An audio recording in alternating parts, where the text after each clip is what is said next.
There we are. Okay, we are live as live can get here on Zoom of all places. Still testing StreamYard. Maybe at some point we'll use StreamYard on this show. Who knows? Um, if we do, I'll leave my heart in San Francisco, or at least I'll leave the background in San Francisco.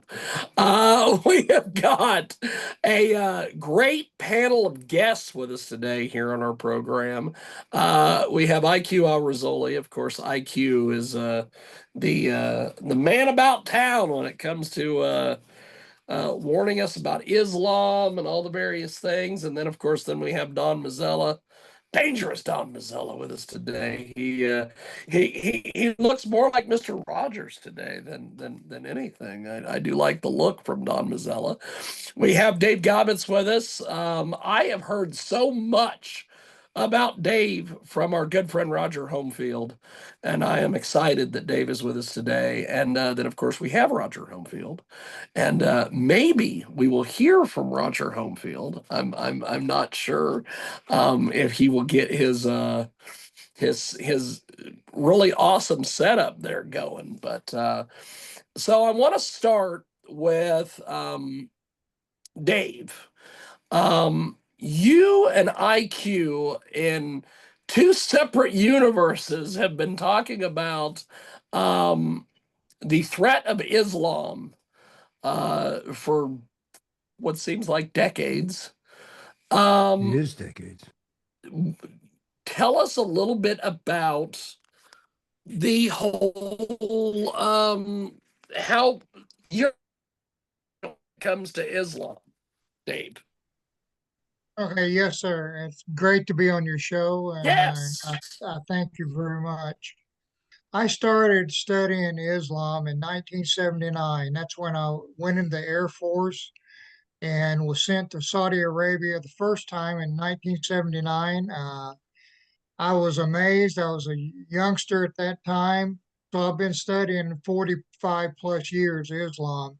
But when I went to Saudi Arabia in 79, I said, something's wrong. This is not the real world. What is going on?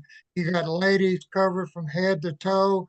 You had Sharia police beating American female GIs when we'd go downtown, and we just weren't welcome. But yet our leaders were telling us the Saudis are our friends. And I was saying, I don't want this kind of friend. And our female GIs who were getting beat with sticks every time they went downtown were saying, I don't like these people. Something is wrong. We're here supposedly to help them.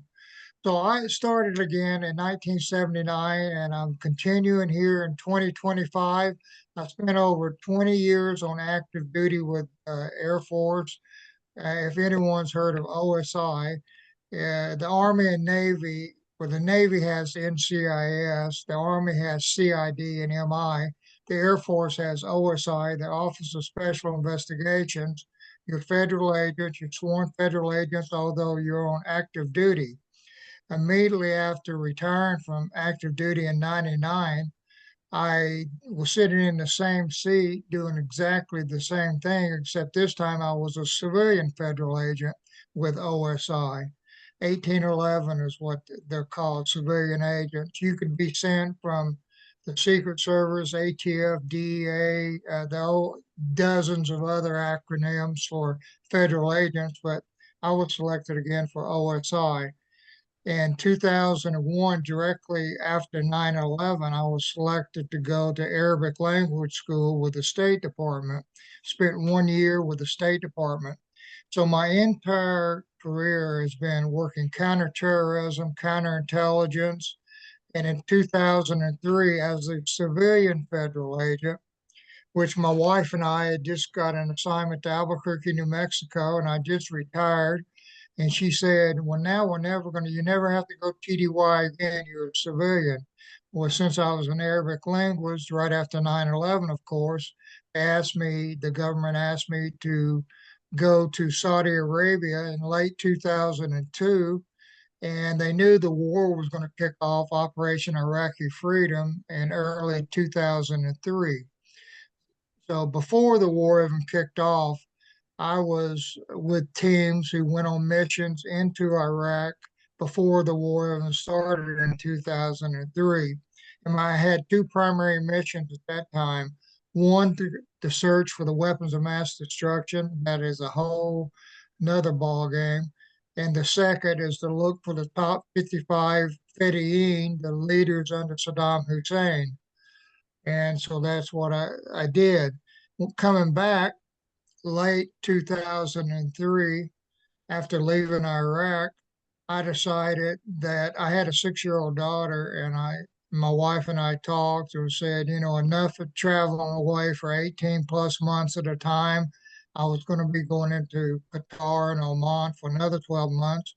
So I said, I'm going to stop work with the government service, and I was going to start doing exactly the same thing I was doing for the government in 2003, except now I was going to do it for the American people. And what I mean by that is with the government, everything you collect goes into a big box. You put a safe lock on it, and it's classified confidential, secret, or top secret.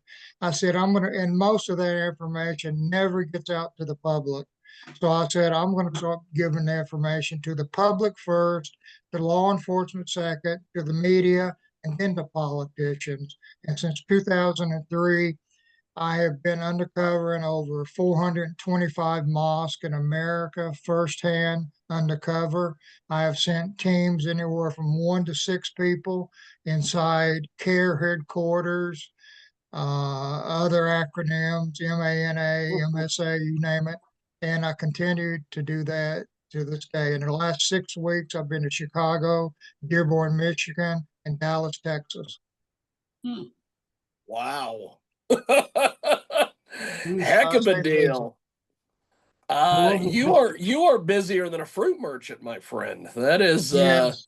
Well, let's ask him a $64,000 question. What's your take on Islam, and what do you want the American people to know? Yep. Well, yeah, that's a very good question. That is a multi-million dollar question, probably in the trillions. What I would like to say about Islam is I started again like in 1979 looking at Islam, and I was very open-minded about it. I was a very positive person. I want to find the good in anything. In 45 plus years, I have yet to find the good in Islam. I have read over 2,000 books by Islamic scholars. I have, like again, I said, I've been in over 425 mosques. I've talked with hundreds of Islamic leaders all around the world in numerous Islamic countries and in the United States. And I've studied Sharia law. Again, I'm an Arabic linguist. And I can tell people that Islam is not a religion as they think of religion being. It is a political, economic, and military ideology that uses religion as a tool to achieve their ultimate goal, which I have found out is to instill Sharia law across the world, to include right here in beautiful United States, and to form an Islamic Ummah, which is nation worldwide. And they are doing a very good job of it. Okay, So IQ. There IQ, you've got your we've found the American version of you, baby. What do you have for Dave? Okay, Dave, I'll give you my background. I was born in Baghdad, Iraq. My language is Arabic. My background is Arabic. I studied the Quran, the Hadith, the Hebrew Bible, the New Testament, and the Gospels for one reason only, to find out what the Quran was talking about these religions, whether it's correct or wrong. All of them were wrong. You're absolutely right. There is only one purpose of existence of Islam, is to bring Sharia to dominate the whole world. By the way, it's not even a hidden agenda. 1400 years ago, Muhammad declared war against all of humanity in chapter 9, verse 29. End of conversation. That's it. End of conversation. I don't have to elaborate. Anybody listening? Surah At-Tawbah, chapter 9, verse 29. Go and check it. It's simple. He separated humanity into two groups. Dar al-Islam, the territory of the Muslims, and Dar al-Harb, the territory of war of the kuffar, of the non-Muslims. Dave, we are on the same wavelength. What I cannot understand is you already investigated 400 mosques. You know exactly what they think. You know exactly what they're preaching. You know exactly what CARE stands for. You know exactly what ISLA stands for. And yet nobody in the American government has been doing anything about it. How is that possible? I want to understand. Well, first of all, I want to thank you for everything that you've done.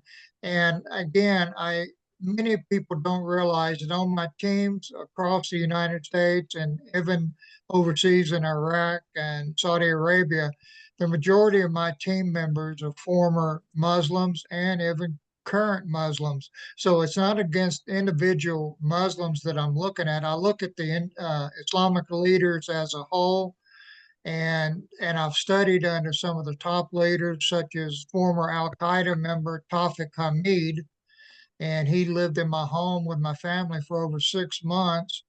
So got the I've looked at both sides of what they say Islam. And so I can say there is no, as you know, there is no moderate, extremist, radical. There is one Islam only, and it's the Islam that we're seeing out of Hamas, Al Qaeda, ISIS currently, and the other dozen acronyms. When we talk about CARE, we spent over 6 months inside CARE undercover with Nihat Awad and Dougie Hooper. I call him Dougie, the PR spokesperson. We spent over 6 months in CARE headquarters, Washington, D.C. We obtained over 13,000 documents, internal documents that they were trying to destroy because they had implicated them with their ties with Al Qaeda, Hamas, Muslim Brotherhood, etc. So I've been staying busy, and again, I thank you for everything that you've done because I've got many, many friends from Iraq. This Dave, let is me tell you this is quite the deal. We've got IQ Al Rassooli, we've got Dave Gabtz with us today, Don Mazzella, of course. We've got the returning and what looks like tanned Roger Homefield. So IQ, go ahead. I didn't mean to step on you, baby. I yeah, just wanted everybody to know Dave, what we were Dave, doing. I asked you the question. Yes, you did. You have been doing this. Why hasn't anybody done anything about CARE? Well, Why?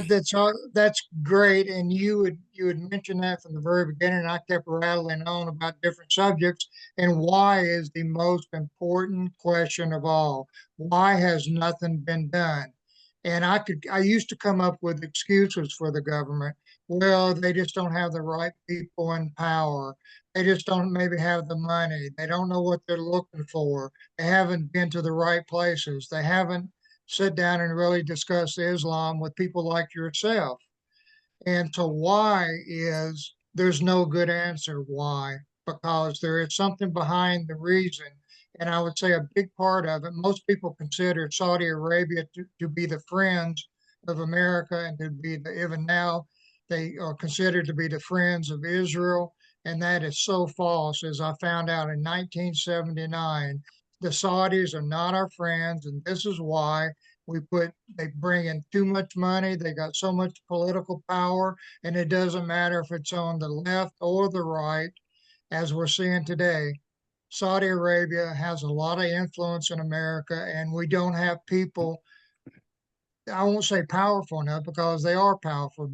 President Trump, who I support 100%, is very powerful. I don't think currently he has the right advisors in his office because they're not giving him the truth. But I also see that President Trump is a very, very intelligent man, and he has to know what's going on within Islam. I give him a 99% rating right now of what he's doing throughout the world, but fighting Islamic terrorism in the United States, I have to give him and his team a failing grade at this point. The why is the question. There is no good reason, IQ. not one whatsoever. It blows me. It actually blows me. I can't, this is what bothers me. First of all, you're right about Islam. What I should add to it is this: Islam is not a religion. Islam is a cult belief system. It's the cult of Muhammad. You said it's political, it's economic, it's military. You're right, 100%. But it's a cult belief system. Why? You said you studied Hadith, you studied the Quran. Nowhere in the Quran is the hijab mentioned as the covering of a woman. They tell you CARE went on lawfare, costing millions of dollars to Americans, accusing them of Islamophobia, accusing them of breaking the rules, claiming that hijab is mandated in the Quran. Bull crap. 100%. I am willing to pay $200,000 to the first human being who can show us the word hijab in the Quran denoting the covering of a woman in any way, shape, or form. $200,000. It doesn't exist. For that alone, we should make a class action against CARE worth $3 trillion. I'm not kidding with you. A class action against CARE because they demonized and they won in lawfare against American individuals and American businesses for the last, since 1995. $3 trillion we can go on. Can you start it? Yeah, I agree with you 100% about what you said about the hijab and the covering of women. Early on, when I was going undercover, I actually invited care leaders. Sawad Hassan she was the care leader out of San Antonio, Texas. She didn't know who I was at the time, and I hadn't been public. And I invited her to go with me to train law enforcement across Texas. And I did that so I could like pick her brain essentially to see what was really going on behind the scene. She told me in 2004, 2005, she said, Dave, the only reason women in America are wearing the hijab and making such a big deal about it with lawsuits against airlines, law enforcement, and schools is because they want to intimidate the American people, they want to intimidate law enforcement, and they want to intimidate our politicians. And by women wearing the hijab, she says it does exactly that. And they're getting away with it. And why are they allowed? Again, I ask a simple question. How is it conceivable that 535 elected people in the Congress, both houses, don't have the spine or the brain to stand up and say something? To me, it doesn't sound right. There's something wrong, something catastrophically wrong. I Well, don't know. I'm not an American well, citizen. You are, I'm not. yes. From what I've been told is that Saudi Arabia pumps billions and billions and billions of dollars into America. They Yep. put billions of dollars into our universities to do exactly what you're talking about, to make it seem like the hijab is actually in the Quran and that Islam is very, very peaceful. And I've sat down with some of the highest ranking politicians in the United States, and they have told me behind the scenes they are simply afraid. They are scared of losing office. They are afraid to be sued, and they are By essentially whom? Sorry. By whom? by I wish, by I wish, organization. Yes, there organizations. were, I wish somebody would try to sue me. I wish somebody would try to sue me because I will turn the table on them. Trillions of Yes, and dollars. I swear to you, I will the, not go for billions. I will go for trillions of dollars. exactly, and that's what we did. CARE sued me and my team in 2009 after we'd went in for 6 months, and then I wrote the book Muslim Mafia. And immediately on day one, CARE went to federal court to sue me and to stop the book from being published. And they said Dave Gabtz has stolen 13,000 of our documents. Well, we had very, very good attorneys like you would. They didn't know that we had very good attorneys. And these attorneys really on day one in federal court were clapping their hands when CARE brought the lawsuit because it then opened them up to discovery. And for the last 15 plus years, we have been fighting in federal court against CARE, and essentially we won. And finally, in the last few months, we won. But we got tons of information through discovery. They fell into our trap.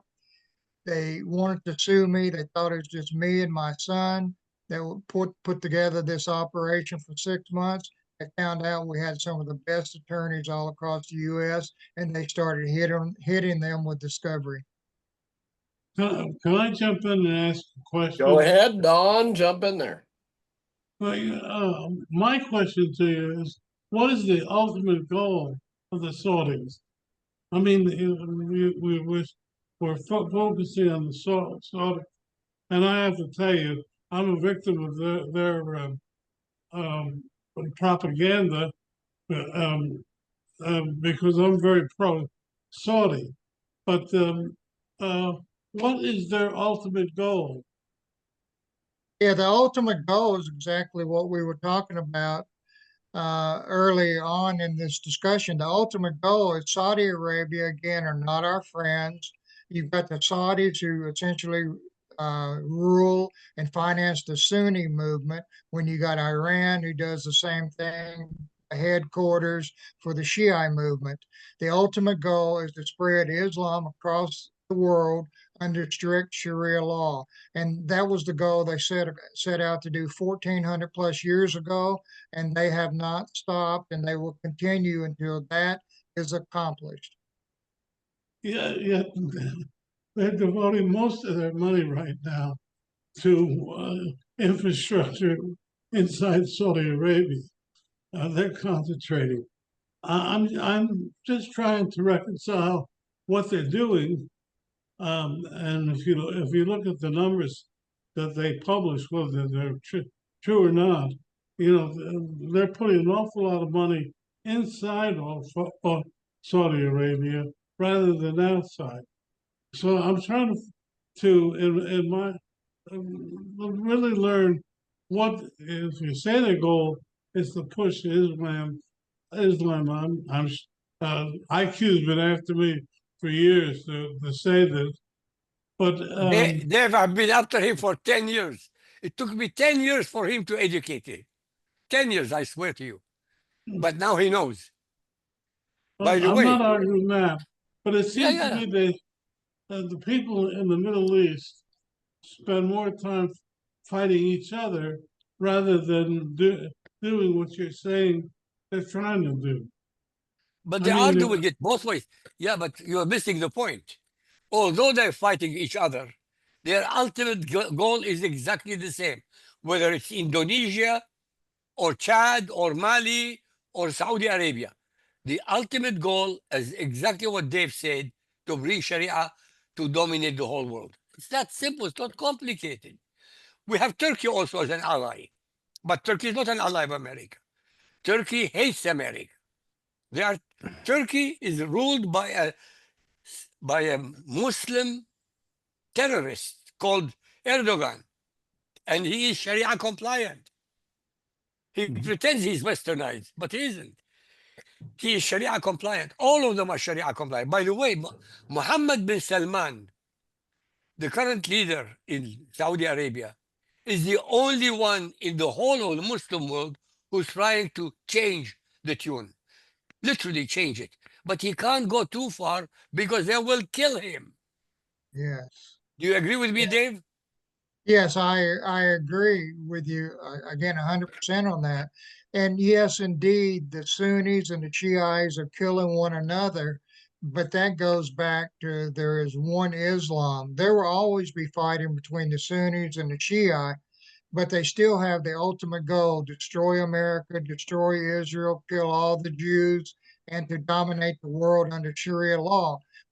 I've seen recently, and is very frightening, is that you're starting to see the Sunnis and the Shiites start to work together.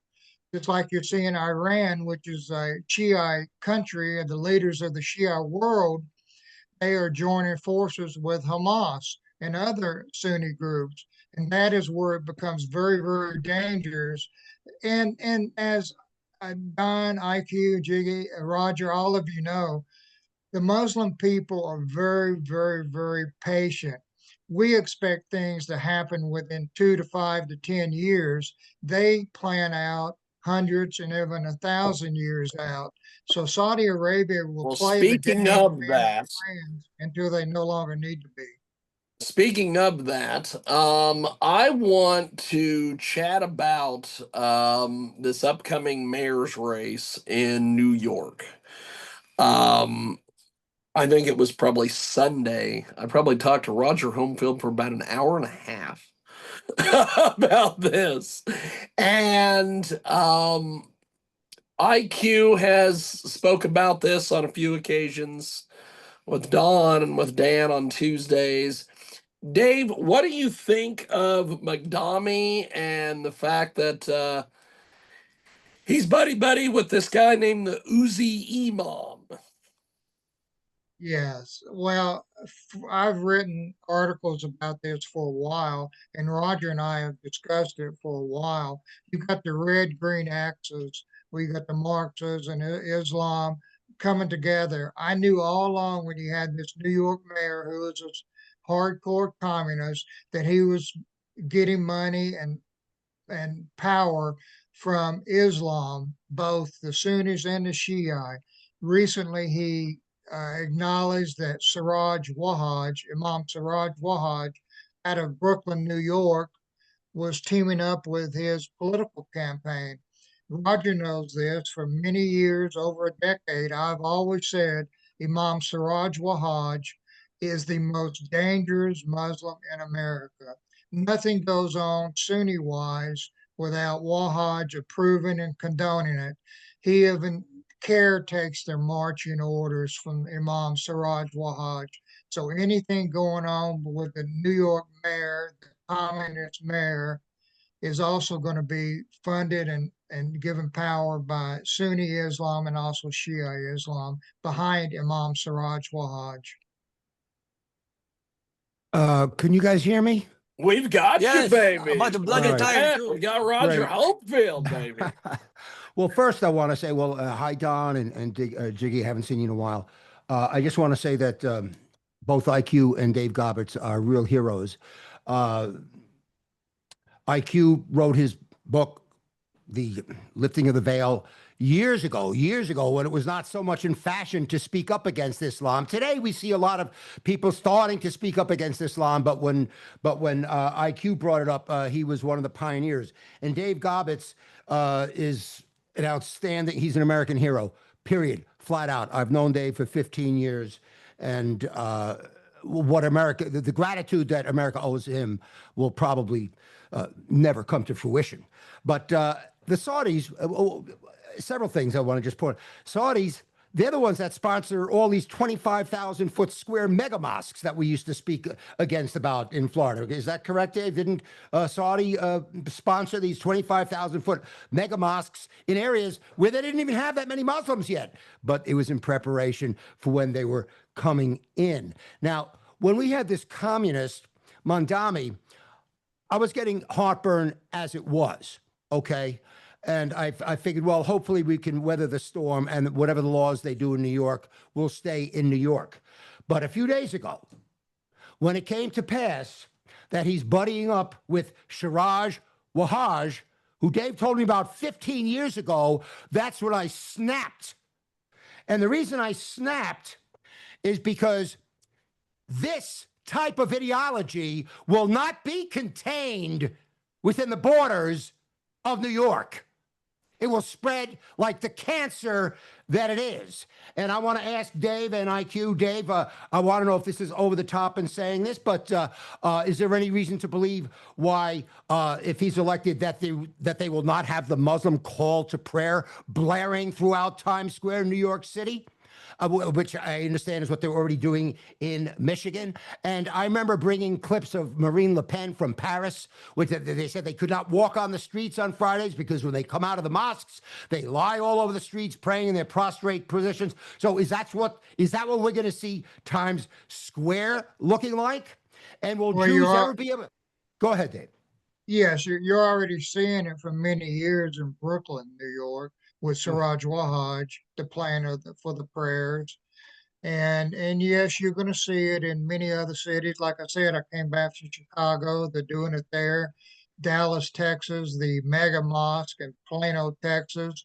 They're doing it there. Something I want to mention before I forget is that no mosque gets built in America. I'm talking about Sunni mosque at this point. No Sunni mosque gets built in America without the approval of CAIR, Wahaj, and Saudi Arabia.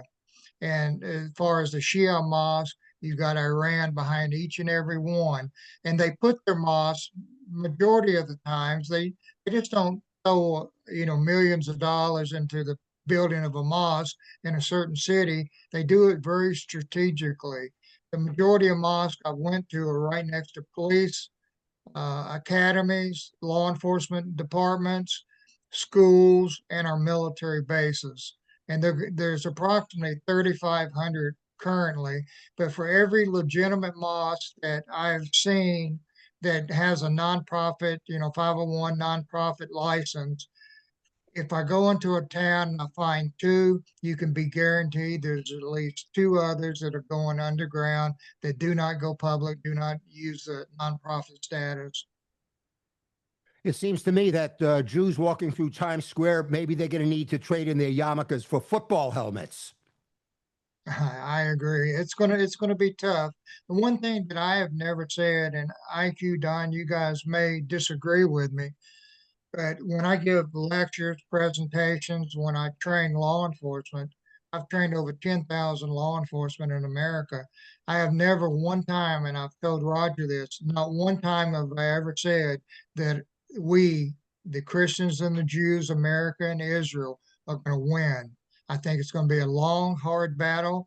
And unless our politicians and law enforcement step up and do the right thing, we are indeed going to lose. Now, we know in the very, very end that, Christianity, Judaism is going to win, but that's going to be a long road ahead. Our children are going to suffer for hundreds of years. I just want to throw out one question to David and IQ, and then I'm going to put my mute button back on. And you've said this many times to me, David, and I believe IQ has also, but explain to the American people what you mean by this. David, you've told me many times we could prevent the Islamization of the Western society. We could prevent Islamization of America, but we are unwilling to do the things that we need to do to prevent it. So, David, IQ, let it hang out. I mean, look, cash should be thrown out on their ass. We need to make the Muslim Brotherhood as categorized as a terrorist group. And I agree with Dave. I don't know why. I'm optimistically thinking that with this administration, we will do that, but it'll come more towards the end of his term because it's going to be such a heavy lift to get over this attacking a religion thing that's not a religion. But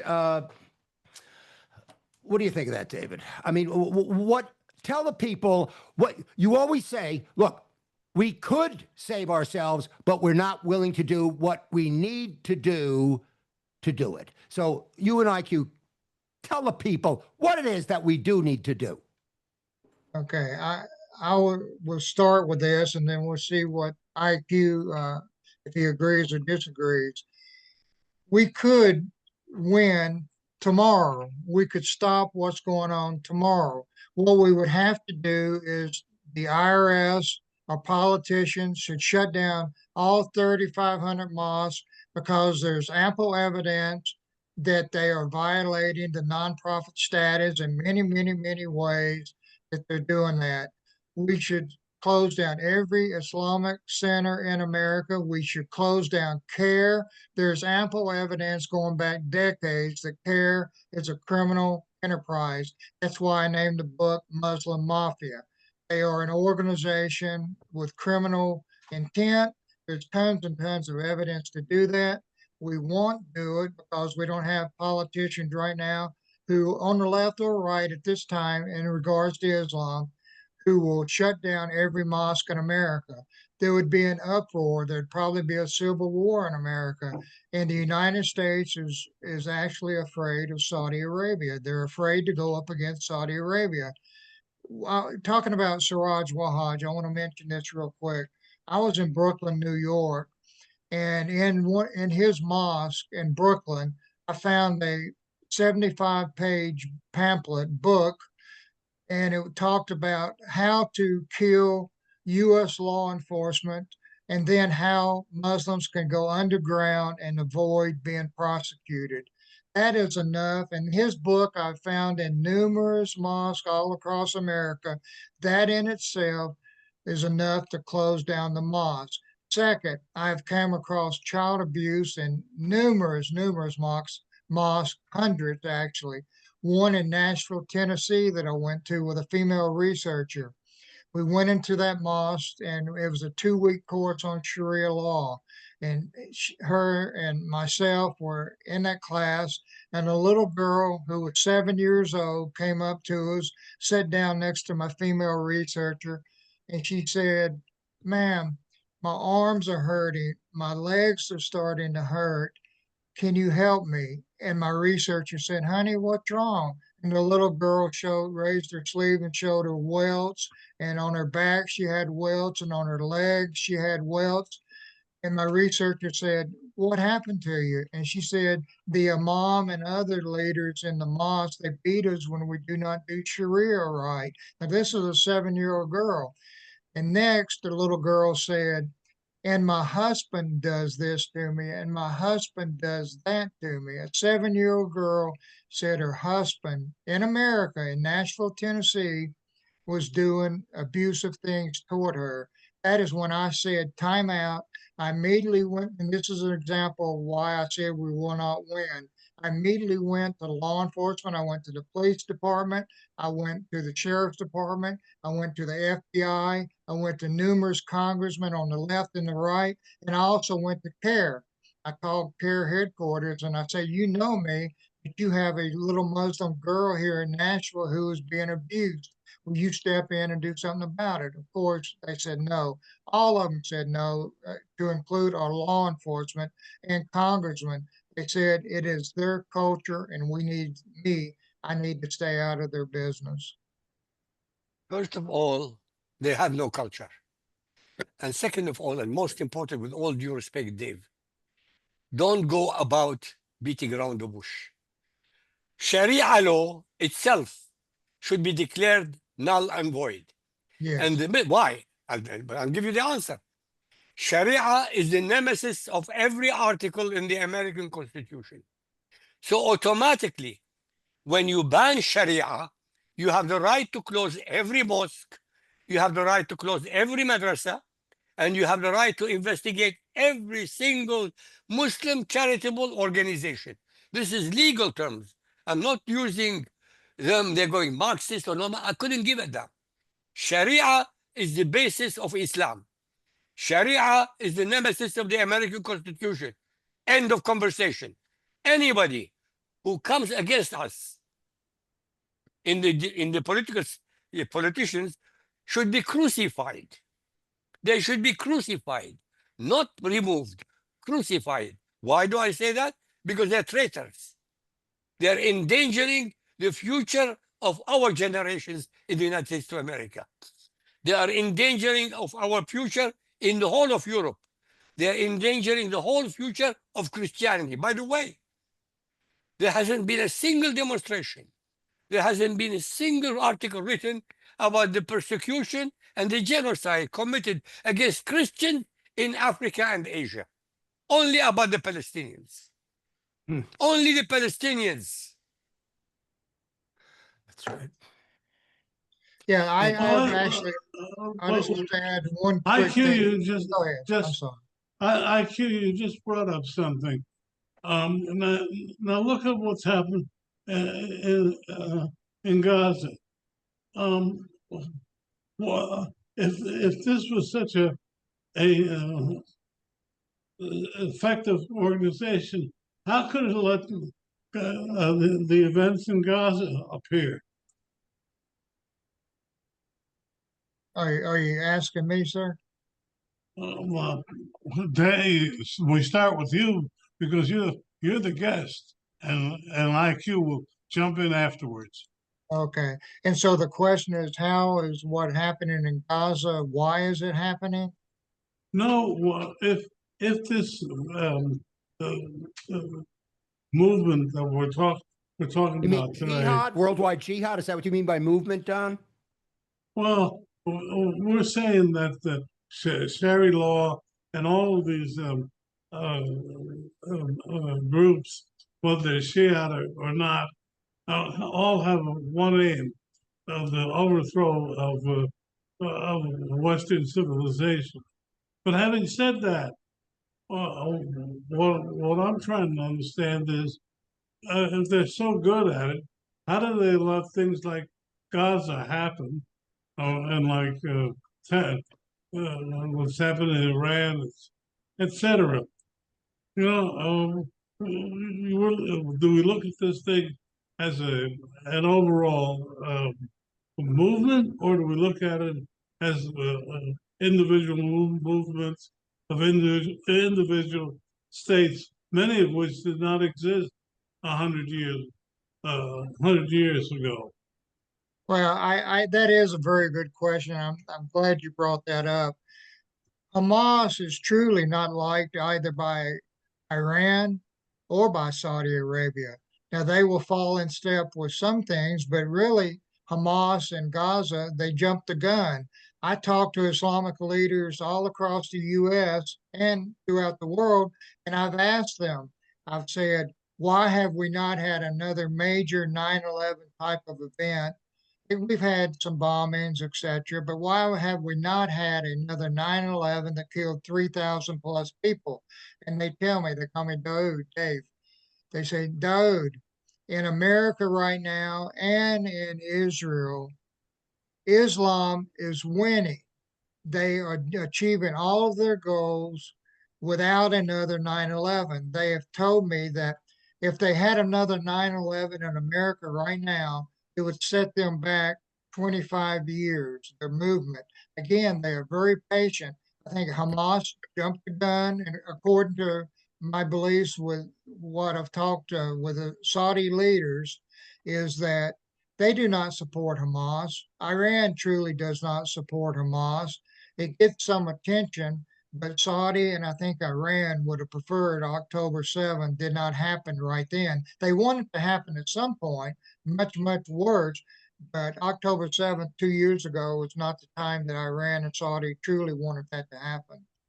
Dave and IQ, it's my understanding that not a single day goes by in Europe when there's not a murder, a stabbing, they're murdering, they're already committing jihad every single day, and it's accelerating just as they predicted it would, Dave. And you've taught me this over a decade ago, how it would go, and it starts to snowball. And is it not beginning to snowball where now it's a daily basis that Christians are being murdered in Europe? Not to mention the slaughter of the Christians in Nigeria and other places.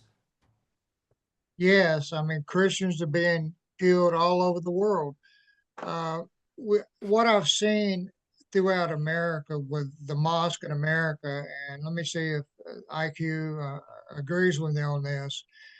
The 3,500 plus mosques in America are essentially sleeper cell headquarters. You've got tens of thousands of already mujahideen fighters in America, and Biden allowed millions of undocumented people to come in. And in that group, you had thousands of Islamic terrorists who came in who are going to these sleeper cells. Every mosque that I visit, you can tell it's nothing but a sleeper cell organization. They're waiting for the word in America from Wahaj and Saudi Arabia. Why do you think it's Saudi Arabia? Excuse me? Why do you keep bringing it back to Saudi Arabia? I'm not arguing with you. I'm trying to feel why you think the leadership will come from Saudi Arabia rather than some other place. Because Saudi is the headquarters. If we look at it in a military manner, like IQ had said, Islam is a political, military, and economic ideology. Saudi Arabia is the headquarters for every Sunni in the world. Every Sunni. Iran is the headquarters for every Shia in the world. When the Saudis feel it is time for major escalation, they will give the word. Now, they know there's going to be individual, as the media likes to say, individual lone wolves. There are going to be people out there who will kill the Christians anywhere in the world. You'll have Hamas jumping the gun at times. But when they give the word, Saudi feels it is time. Again, it may be 100 years from now, but when Saudi feels it is time to disregard their Democratic and conservative friends at the political level, when they no longer need Christians and Jews and interfaith like they do all over the world, they go into our churches and the synagogues, when they no longer need the non-Muslims, and Saudi will give the word, it is time for the final jihad. Then you have Iran and Saudi uniting, the Sunnis and Shia uniting with the same goal. Can I go back and ask one more question? Um, it's kind of off, a little bit off, but the interesting thing is Africa, which is supposed to be the battleground right now. The resurgence of Catholic of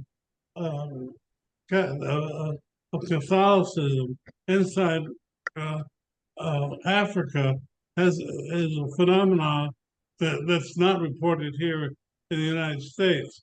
Yet it came very close to having a black pope rather than the American.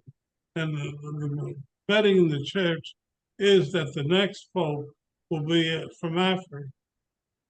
My question to you is, if if they're winning this war, uh, why is it that they're not winning the war in Africa? Because to them, Africa means nothing.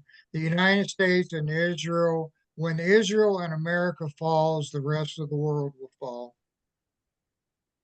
Okay. There are going to be battles all across the world, in Africa and Europe, wherever it may be. But once the final jihad takes place, it will be the downfall of America and Israel, and every other place will mean nothing. You know, that's the title of a great book, The Final Jihad. You know, Well, that should be they told us how they're going to do it, Don, right, David? The ground Yeah. jihad. It's no secret. They told us exactly how they were going to defeat the West, and they're following. There's a blueprint right in front of us. We found their playbook, the grand jihad. They're doing exactly what they said they were going to do, and we still walk around like we're got Novocaine up our butts. But like it's like you say, well, something's wrong. Yes, something is very wrong. And David said something very interesting to me the other day. He says, now that we have the correct administration in there, why still are we doing nothing? And my optimistic side, Dave and IQ, is that, well, Trump's got to like clear out some other things first. And this is going to be the heaviest lift to be able to say you want to outlaw Sharia law because that's like outlawing a religion and everybody's going to clutch their pearls and go crazy. But it is happening, Don.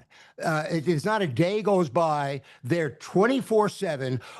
Their war, we're used to a war with bombs dropping and it takes a month or a day or a year or 5 or 10 years even. But like David said, they're willing to wait 50, 100 years. We're still under attack. It's just that Americans can't visualize an attack when it's in slow motion, but it's still an attack. Yeah. Would you agree with that, David?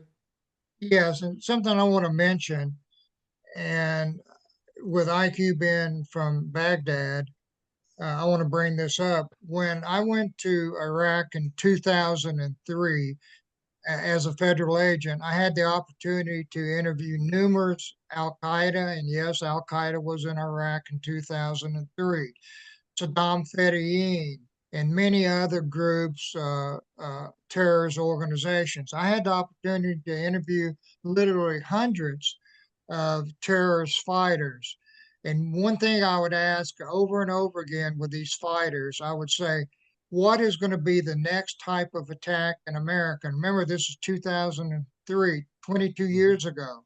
And over again, I was told, and other agents were told by the terrorists, that the next type of attack in America, they are going to go after the hearts of the American people. And I said, what? I knew what it meant, but I said, well, what do you mean by that? They said, we are going to go after the children of the American people because the children are the hearts of the American people. And I said, you mean you're going to start bombing and killing our children? They said, no, it's going to be a very slow process. We're going to first go after the hearts of the children in our school system from elementary, junior high, high school, and universities. Now look back 23 years. Has that not happened?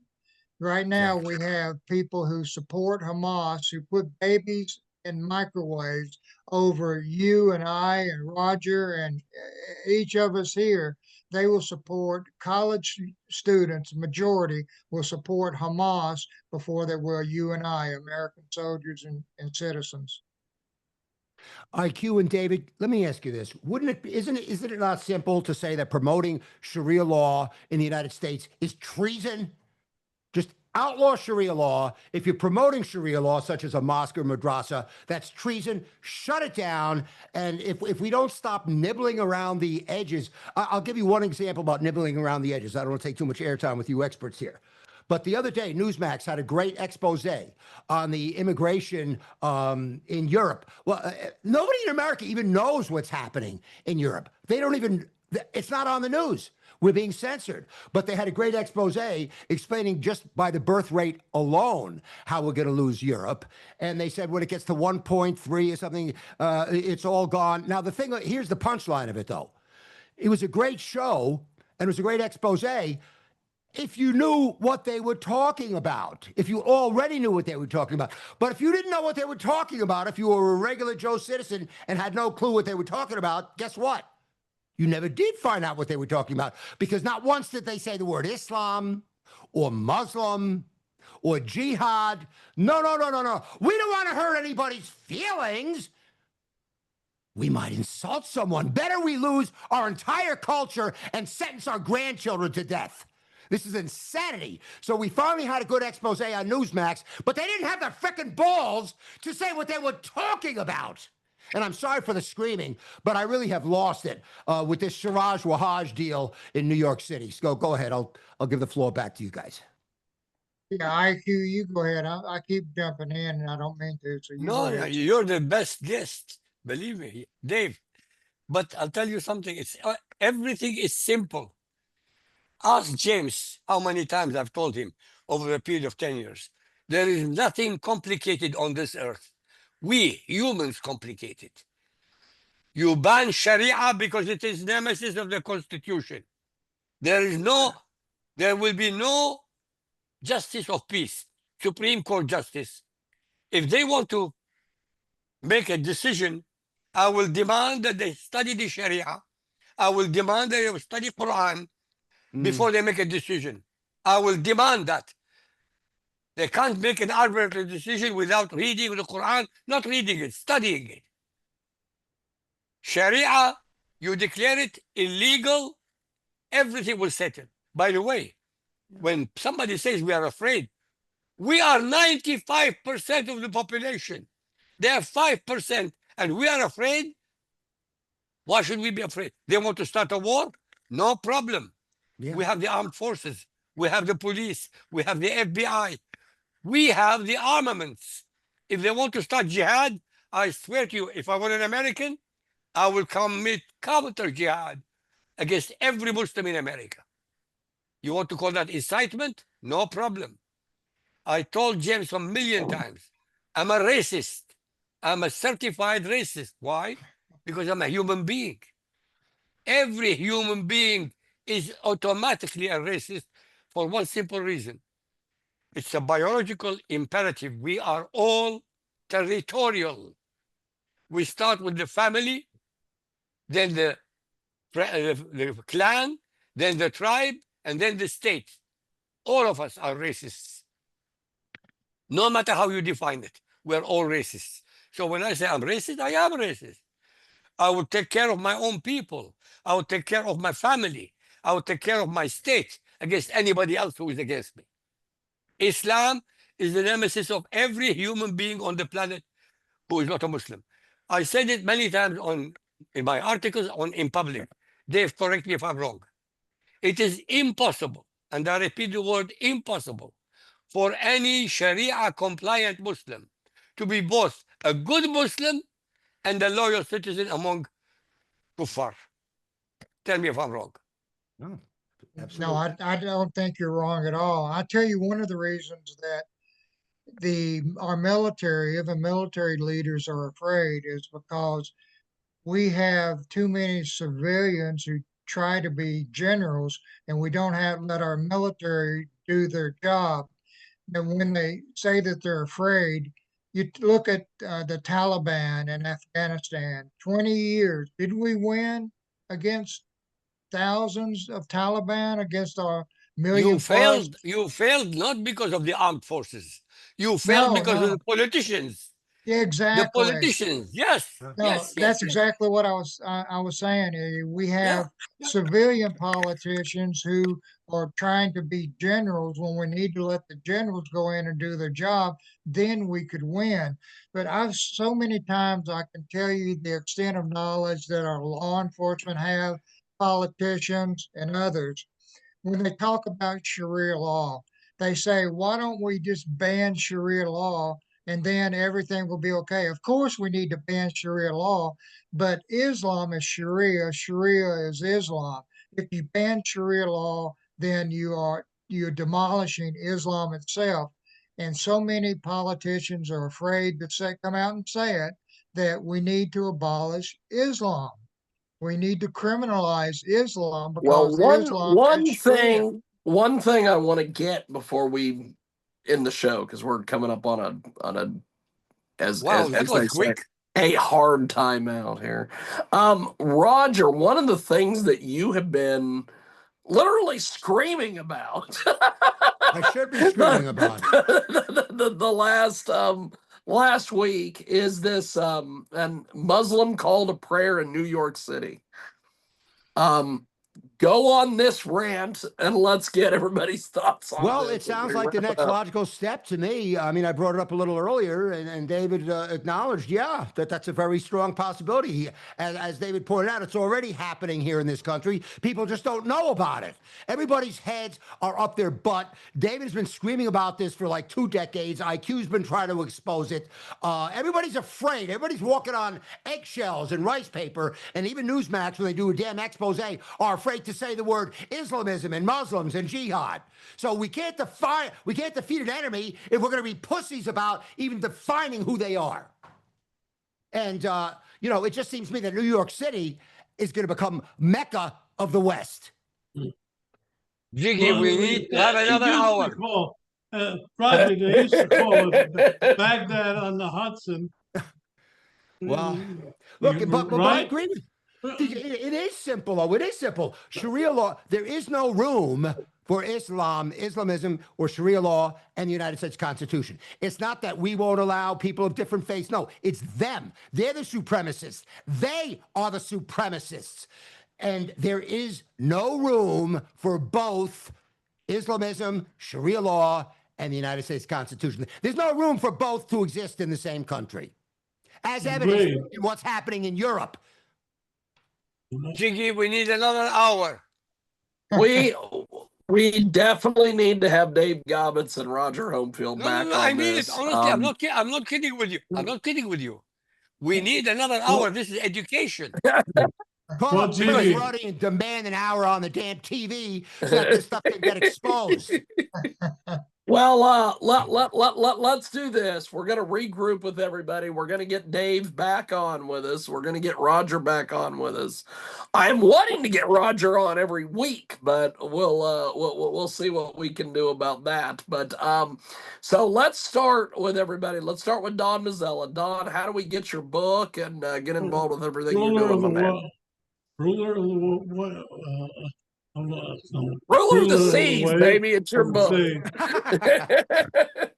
But my latest one is out, Podcast Murders, appeared this week. But I also want to say, Roger, remember, New York used to be called Baghdad on the Hudson. Okay? Okay. Well, it's going to be worse. It's going to get a lot worse. No, So, yes. you have no faith in America. You have no faith in the Republic. The Republic has survived everything. It even survived Woody Allen. I mean, Woody Allen I, is no Siraj Wahhaj, though, unfortunately. He's a joke, all right, but a very dangerous one. So Dave, how do we get your stuff? Where do we see you? How do we get involved with you, Dave Gabtz? Well, almost everything that I do gets hacked by either the Chinese or the Russians. I just had my Facebook hacked. The best way to get in touch with me, and the way that I get a good portion of my intelligence about what's going on across America, is American citizens just email me. They email me with tons of information. I will give my email and just hope that your listeners will contact me. Any questions, anytime, I will get back with you. It's davegabetz@gmail.com. And I do, yes, and Muslim Mafia, the book can be obtained pretty much anywhere, Amazon, eBay, all over. But I would I love to want have to, you back to talk about that as well. That would be interesting. So, that would be, Roger, um, bring us up to speed on everything you're doing, baby. Well, before I was leaning back, I wanted to get the book. I wanted to get Muslim Mafia and hold it up, but I'm not wearing any pants, so I was afraid to back up too far. But anyway, as you know, Love it. I've been on a hiatus, and I finished this big music project to I don't know, salvage my music career. Since I don't play anymore, I wanted to gather everything. That's on rogerhomefield.net. Again, that's rogerhomefield.net. And of course, I've got several shows with Dave Gabtz and with you and IQ, for that matter, on joecitizenshow.com, joecitizenshow.com. And thank you for all these years recently, Jiggy, of allowing me the ability to sound off and retain some of my sanity. We love it. And IQ, before we let you go, how do we get your articles and your books? Do me a favor. I need you to send me the email for Dave, Oh, so I can communicate with him I directly. I will do it. My, I will do it. yeah, my books are a trilogy: Lifting the Veil, The True Faces of Muhammad and Islam. And all my articles are published in an American magazine and TV station called America Out Loud. And Dave, it was a pleasure meeting you. same here for all of you. I just want to repeat, gentlemen, Dave and IQ are heroes. God bless both you guys. Gentlemen, thanks for Thank doing you. this. We really appreciate it. And we'll talk to everybody next week.